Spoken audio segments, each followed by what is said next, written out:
যশোরে মেধাবী শিক্ষার্থীদের মাঝে বৃত্তি প্রদান করেছে ইসলামিক এডুকেশন সোসাইটি IES। আজ শনিবার সকালে প্রেস ক্লাব যশোরের শহীদ সাংবাদিক গোলাম মাজেদ অডিটোরিয়ামের ভিআইপি লাউঞ্জে এই আয়োজন করা হয়। অনুষ্ঠানে প্রধান অতিথি হিসেবে উপস্থিত ছিলেন যশোর ৪ আসনের সংসদ সদস্য ও IES এর প্রধান উপদেষ্টা অধ্যাপক গোলাম রাসূল। সভাপতিত্ব করেন সংগঠনের জেলা সভাপতি অধ্যাপক আবু হাশেম রেজা।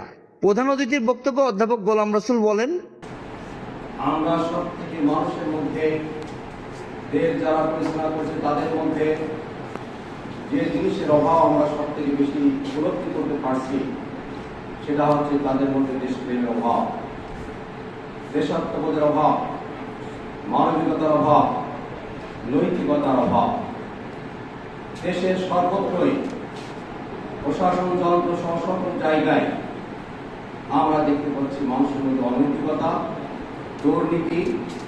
আমরা যদি দেশকে এগিয়ে নিয়ে যেতে চাই, দেশের যারা পরিচালক আছে, দেশের শিক্ষা ব্যবস্থার মধ্যে যারা তৈরি হচ্ছে, তাদেরকে অবশ্যই নৈতিকতায় জাগ্রত হতে হবে, নৈতিক শিক্ষা দিতে হবে, তাদের মধ্যে দেশপ্রেম উদ্বুদ্ধ করতে হবে, দেশাত্মবোধে জাগ্রত করতে হবে।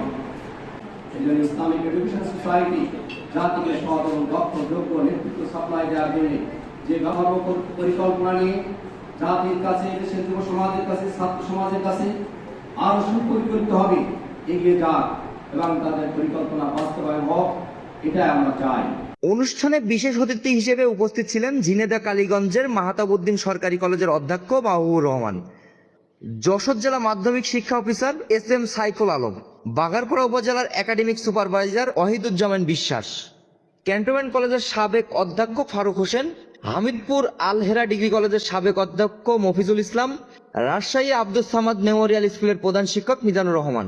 আয়োজক সূত্রে জানা যায়, যশোর জেলার 8টি উপজেলার 70টি স্কুল, কলেজ ও মাদ্রাসা থেকে কয়েক হাজার শিক্ষার্থী বৃত্তি পরীক্ষায় অংশগ্রহণ নেয়। পরীক্ষার ফলাফলের ভিত্তিতে ট্যালেন্ট পুলে 5 জন, সাধারণ গ্রেডে 15 জন ও বিশেষ কোটায় 6 জন সহ মোট 26 জন কৃতী শিক্ষার্থীকে বৃত্তি প্রদান করা হয়। বৃত্তিপ্রাপ্তদের প্রত্যেকে কেস, সনদ, বই, ক্যালেন্ডার ও নগদ অর্থ সহ বিভিন্ন উপসামগ্রী তুলে দেওয়া হয়।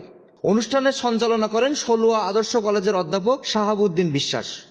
এ সময় বিভিন্ন শিক্ষা প্রতিষ্ঠানের শিক্ষক, অভিভাবক, সাংবাদিক ও স্থানীয় গণমাধ্যম ব্যক্তিত্বরা উপস্থিত ছিলেন।